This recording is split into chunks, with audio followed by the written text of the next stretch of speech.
Electronic voting യന്ത്രത്തിന്റെ വിശ്വാസ്യത സംബന്ധിച്ച് നിലപാട് വിശദീകരിക്കാൻ കേന്ദ്ര സർക്കാരിനും തെരഞ്ഞെടുപ്പ് കമ്മീഷനും സുപ്രീം കോടതിയുടെ നോട്ടീസ്.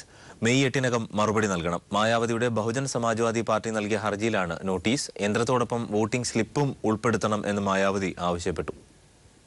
BSP നൽകിയ ഹർജിയിൽ പ്രാഥമിക വാദം കേട്ട ജസ്റ്റിസ് ജെ ചെലമേശ്വർ അധ്യക്ഷനായ ബെഞ്ച് നിലപാട് വിശദീകരിക്കാൻ കേന്ദ്ര സർക്കാരിനോടും തെരഞ്ഞെടുപ്പ് കമ്മീഷനോടും നിർദ്ദേശിച്ചു. മെയ് 8-നകം മറുപടി നൽകണം. വോട്ട് ഏത് ചിഹ്നത്തിലാണ് രേഖപ്പെടുത്തിയിരിക്കുന്നതെന്നറിയാൻ നിലവിൽ വോട്ടർമാർക്ക് സൗകര്യമില്ല. അതിനാൽ യന്ത്രത്തോടൊപ്പം വോട്ട് രേഖപ്പെടുത്തുന്ന സ്ലിപ്പും ഉൾപ്പെടുത്തണമെന്ന് BSPക്ക് വേണ്ടി ഹാജരായ മുതിർന്ന അഭിഭാഷകൻ P. ചിദംബരം ആവശ്യപ്പെട്ടു. ക്രമക്കേട് നടന്നതിനാൽ ഇക്കഴിഞ്ഞ 5 നിയമസഭാ തെരഞ്ഞെടുപ്പുകൾ റദ്ദാക്കണമെന്നും ഹർജിക്കാർ ആവശ്യമുന്നയിച്ചു. എന്നാൽ ഇക്കാര്യം അംഗീകരിക്കാനാകില്ലെന്ന് ചൂണ്ടിക്കാട്ടി ആവശ്യം സുപ്രീം കോടതി തള്ളി. പകരം വോട്ടിംഗ് മെഷീനിലെ വിശ്വാസ്യത പരിശോധിക്കാൻ വിശദമായ വാദം നടത്താമെന്ന് സുപ്രീം കോടതി വ്യക്തമാക്കി. കേസിൽ കക്ഷി ചേരണമെന്നാവശ്യപ്പെട്ട് കപിൽ സിബൽ, AM സിഗ്ബി എന്നിവർ വഴി കോൺഗ്രസും ഹർജി സമർപ്പിച്ചിട്ടുണ്ട്. ലോകത്ത് ഇന്ത്യയിൽ മാത്രമാണ് വോട്ടിംഗ് മെഷീൻ ഉപയോഗിക്കുന്നതെന്ന് കോൺഗ്രസ് ചൂണ്ടിക്കാട്ടി. ഉത്തർപ്രദേശ് തെരഞ്ഞെടുപ്പിൽ BJP വൻ വിജയം നേടിയതിനു പിന്നിൽ വോട്ടിംഗ് മെഷീനിലെ ക്രമക്കേടാണെന്ന് BSP നേരത്തെ ആരോപിച്ചിരുന്നു. ഇതിന് പിന്നാലെയാണ് അവർ സുപ്രീം കോടതിയെ സമീപിച്ചത്. നേരത്തെ ഇതേ വിഷയത്തിൽ സമർപ്പിച്ച ഒരു പൊതുതാൽപര്യ ഹർജിയിൽ മാർച്ച് 24-ന് സുപ്രീം കോടതി കേന്ദ്ര സർക്കാരിന് നോട്ടീസ് അയച്ചിട്ടുണ്ട്. News bureau, Delhi. യമുന നദിയുടെ ജൈവഘടന നഷ്ടമായി എന്ന് ദേശീയ ഹരിത ട്രിബ്യൂണൽ. ശ്രീ രവിശങ്കറിന്റെ ലോക സാംസ്കാരിക ഉത്സവത്തിനായാണ് യമുനാ തീരം മണ്ണിട്ട് നിരത്തിയത്. ജൈവഘടന പുനഃസ്ഥാപിക്കാൻ കുറഞ്ഞത് 10 വർഷമെടുക്കുമെന്നും വിദഗ്ധ സമിതി റിപ്പോർട്ടുണ്ട്. എന്നാൽ വിദഗ്ധ സമിതി അശാസ്ത്രീയ പരിശോധനയാണ് നടത്തിയത് എന്ന് രവിശങ്കർ പ്രതികരിച്ചു. യമുന നദീതീരത്തെ ഏക്കർ കണക്കിന് ഭൂമിയാണ് ശ്രീ രവിശങ്കറിന്റെ ആർട്ട് ഓഫ് ലിവിംഗ് സാംസ്കാരിക പരിപാടിക്ക് വേദിയൊരുക്കാൻ നിരത്തിയത്. ജലസമ്പന്നമായിരുന്ന നിരവധി കൃഷിയിടങ്ങൾ ഉൾപ്പെടെയാണ് മണ്ണിട്ട് നിരത്തിയത്. 7 ഏക്കറിലായിരുന്നു പ്രധാന വേദി മാത്രം. പരിസ്ഥിതി മന്ത്രാലയത്തിന്റെയും ഡൽഹി സർക്കാരിന്റെയും അനുമതി കൂടാതെയായിരുന്നു ഈ നീക്കങ്ങളെല്ലാം. അതീവ പരിസ്ഥിതി പ്രാധാന്യമുള്ള യമുന നദീതീരം നിരത്തിയതോടെ ജൈവഘടന നഷ്ടമായെന്ന് വിദഗ്ധ സമിതി കണ്ടെത്തി. ജൈവഘടനയ്ക്ക് സംഭവിച്ച നഷ്ടങ്ങൾ നികത്താൻ കുറഞ്ഞത് 10 വർഷമെങ്കിലും വേണ്ടിവരുമെന്നും വിദഗ്ധ സമിതി റിപ്പോർട്ടിൽ ചൂണ്ടിക്കാട്ടുന്നു. 14 കോടി രൂപയുടെ നഷ്ടമുണ്ടാക്കിയെന്നാണ് കേന്ദ്ര ജല വിഭവ മന്ത്രാലയം സെക്രട്ടറി അധ്യക്ഷനായ സമിതി നേരത്തെ വിലയിരുത്തിയത്. ഇതിനു പിന്നാലെയാണ് വിദഗ്ധ സമിതിയും കുറഞ്ഞത് 42 കോടി രൂപയുടെ നഷ്ടം ലോക സാംസ്കാരികോത്സവം ഉണ്ടാക്കിയെന്നുള്ള റിപ്പോർട്ട് ദേശീയ ഹരിത ട്രൈബ്യൂണലിൽ സമർപ്പിച്ചത്. എത്രയും വേഗം നദീതട പുനർനിർമ്മാണം നടത്തണമെന്നും റിപ്പോർട്ടിൽ ചൂണ്ടിക്കാട്ടുന്നു. എന്നാൽ അശാസ്ത്രീയ പരിശോധനയാണ് ട്രൈബ്യൂണൽ നടത്തിയതെന്നും വിദഗ്ധ സമിതി തെറ്റിദ്ധരിപ്പിക്കുന്നുവെന്നും ശ്രീ രവിശങ്കർ പ്രതികരിച്ചു. പരിസ്ഥിതി നിയമങ്ങൾ ലംഘിക്കുന്നവരല്ല, പരിസ്ഥിതിയെ സംരക്ഷിക്കുന്ന നിലപാടുള്ളവരാണ് ആർട്ട് ഓഫ് ലിവിംഗ് എന്നായിരുന്നു ശ്രീ രവിശങ്കറിന്റെ പത്രക്കുറിപ്പിലൂടെയുള്ള പ്രതികരണം. യമുന നദീതീരം മണ്ണിട്ട് നിരത്തിയിട്ടും സമാന നിലപാട് പ്രകടിപ്പിച്ചത് ആശ്ചര്യമുണർത്തുന്നതായി. മനുശങ്കർ, ദില്ലി. നന്ദൻകോട് കൂട്ടക്കൊലക്കേസിലെ പ്രതിയായ കേരൾ ജിൻസനെ നന്ദൻകോട്ടെ വീട്ടിലെത്തിച്ച പോലീസ് നടത്തിയ തെളിവെടുപ്പിൽ കൊലയ്ക്ക് ഉപയോഗിച്ച കൂടുതൽ ആയുധങ്ങൾ കണ്ടെടുത്തു. പിതാവിന്റെ സ്വഭാവ ദൂഷ്യമാണ് കൂട്ടക്കൊലയിൽ കലാശിച്ചത് എന്നാണ് പ്രതി പുതുതായി പോലീസിന് നൽകിയ മൊഴി. അതേസമയം കൊല നടത്തിയതിന്റെ യഥാർത്ഥ കാരണത്തെക്കുറിച്ച് കേരൾ അടിക്കടി മൊഴി മാറ്റി പറയുന്നത് അന്വേഷണ സംഘത്തെ കൂടുതൽ ആശയക്കുഴപ്പത്തിൽ ആക്കുന്നുണ്ട്. നന്ദൻകോട് കൂട്ടക്കൊലക്കേസിലെ പ്രതി കേതൽ ജിൻസൺ രാജയെ കന്റോൺമെന്റ് അസിസ്റ്റന്റ് കമ്മീഷണർ KE ബൈജുവിന്റെ നേതൃത്വത്തിലുള്ള അന്വേഷണ സംഘമാണ് കൊലപാതകം നടന്ന നന്ദൻകോട്ടെ 117-ാം നമ്പർ വീട്ടിലെത്തിച്ച് വിശദമായി തെളിവെടുപ്പ് നടത്തിയത്. കേഡൽ ജിൻസൺ മാതാപിതാക്കളെയും സഹോദരിയെയും ബന്ധുവിനെയും ഉൾപ്പെടെ 4 പേരെ മഴ ഉപയോഗിച്ച് മാരകമായി വെട്ടിക്കൊലപ്പെടുത്തിയ ജിൻസൺ രാജയുടെ മുറി ഫോറൻസിക് വിദഗ്ധയും പോലീസും പരിശോധിച്ചു. എല്ലാവരെയും ഇരുത്തി കൊലപ്പെടുത്താൻ ഉപയോഗിച്ച കസേര, കുത്താനും കഴുത്തുമുറിക്കാനുമായി ഉപയോഗിച്ച കത്തി, ഇരുമ്പ് ദണ്ഡ് എന്നിവയും പോലീസ് കണ്ടെടുത്തു. കേതൽ വെട്ടിക്കൊലപ്പെടുത്താൻ ഉപയോഗിച്ച മഴു സംഭവ ദിവസം തന്നെ പോലീസ് കണ്ടെത്തിയിരുന്നു. മഴു ഉപയോഗിച്ച് എല്ലാവരുടെയും മെഡില ഒബ്ലാങ്കേറ്റിൽ തന്നെ ഷാർപ്പായി വെട്ടുന്നതിനായുള്ള പരിശീലനം കേതൽ പല പ്രാവശ്യം ഡമ്മിയിൽ തന്നെ നടത്തി ഉറപ്പാക്കിയെന്നും ഇതിനായി ചില വിദേശ സിനിമകൾ പല ആവർത്തി കണ്ട് ജോലിയുടെ കൃത്യത മനസ്സിലാക്കിയതായും കേതൽ പോലീസിനോട് പറഞ്ഞു. വിഷം നിറച്ച ഒരു കുപ്പിയും അന്വേഷണ സംഘം കണ്ടെടുത്തു. മണിക്കൂറുകൾ നീണ്ട വീട്ടിലെ തെളിവെടുപ്പിന് ശേഷം കേതലിനെ കവടിയാറിലെ പെട്രോൾ പമ്പിലും ഷവർമ വാങ്ങിയ നന്ദൻകോട്ടെ ഹോട്ടലിലും കൊണ്ടുപോയി തെളിവെടുത്തു. കേതലിന്റെ കമ്പ്യൂട്ടർ, ലാപ്ടോപ്പുകൾ, മൊബൈൽ ഫോണുകൾ എന്നിവയുടെ ശാസ്ത്രീയ പരിശോധന അടുത്ത ദിവസങ്ങളിലായി നടക്കും. അതേസമയം അച്ഛന്റെ സ്വഭാവ ദൂഷ്യമാണ് കൊലപാതകത്തിന് വഴിവെച്ചതെന്നാണ് കേതൽ അന്വേഷണ സംഘത്തോട് പുതുതായി പറഞ്ഞത്. പ്രൊഫസർ രാജ് തങ്കത്തിന്റെ ഫോൺ സെക്സ്, പ്രകൃതി വിരുദ്ധ ലൈംഗികത, അമിത മദ്യപാനം ഇവയൊക്കെ കേതൽ പോലീസിനോട് തുറന്നു പറയുകയായിരുന്നു. അച്ഛന്റെ സ്വഭാവ ദൂഷ്യത്തിന് അമ്മ കൂട്ടുനിന്നു. അതിനാലാണ് രണ്ടുപേരെയും കൊല്ലാൻ തീരുമാനിച്ചത്.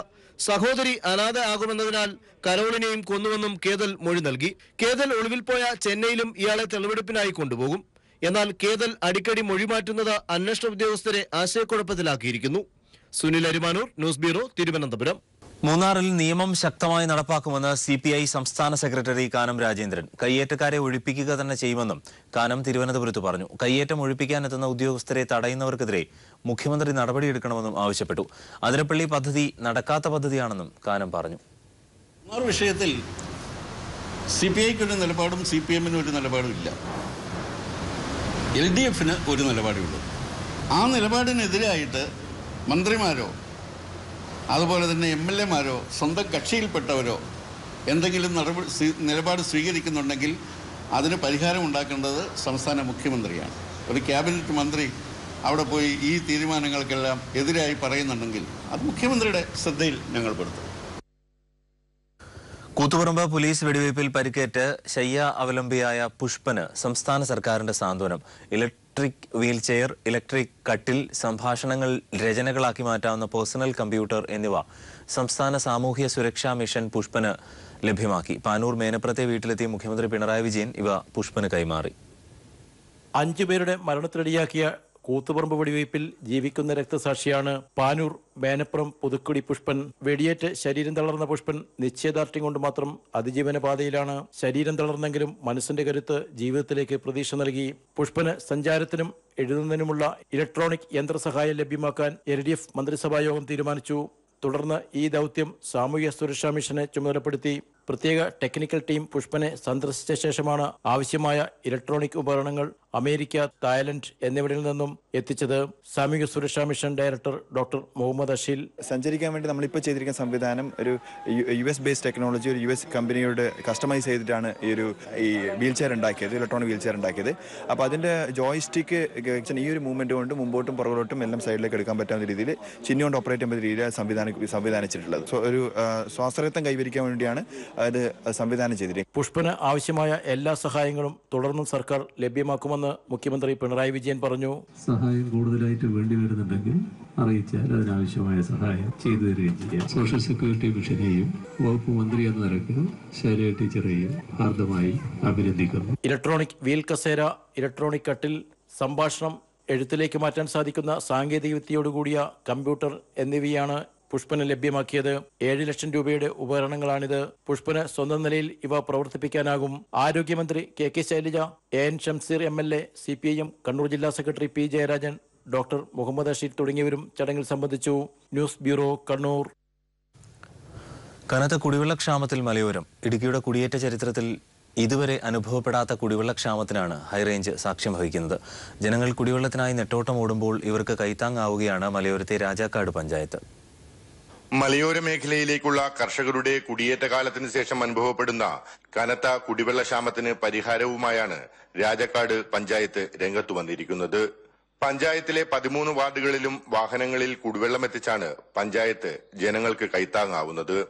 ഒരു കുടുംബത്തിന് ആഴ്ചയിൽ 2 തവണ 200 ലിറ്റർ കുടിവെള്ളമാണ് എത്തിക്കുന്നത്.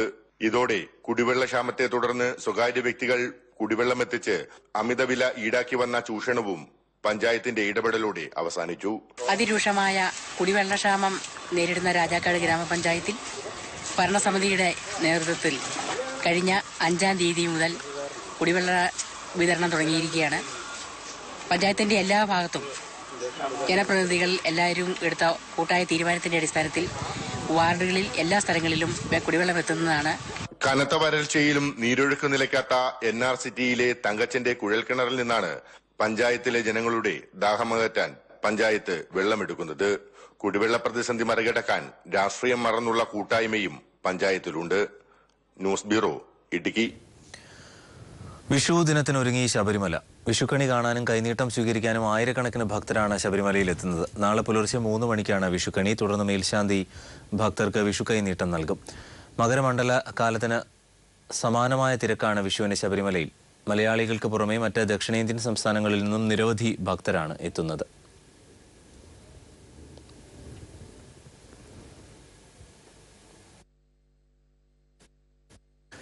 തമിഴ് യുവതാരം ധനുഷ് തങ്ങളുടെ മകനാണെന്ന് അവകാശപ്പെട്ട വൃദ്ധ ദമ്പതികൾ നൽകിയ പരാതിയിൽ DNA പരിശോധനയ്ക്ക് തയ്യാറല്ലെന്ന താരം കോടതിയിൽ.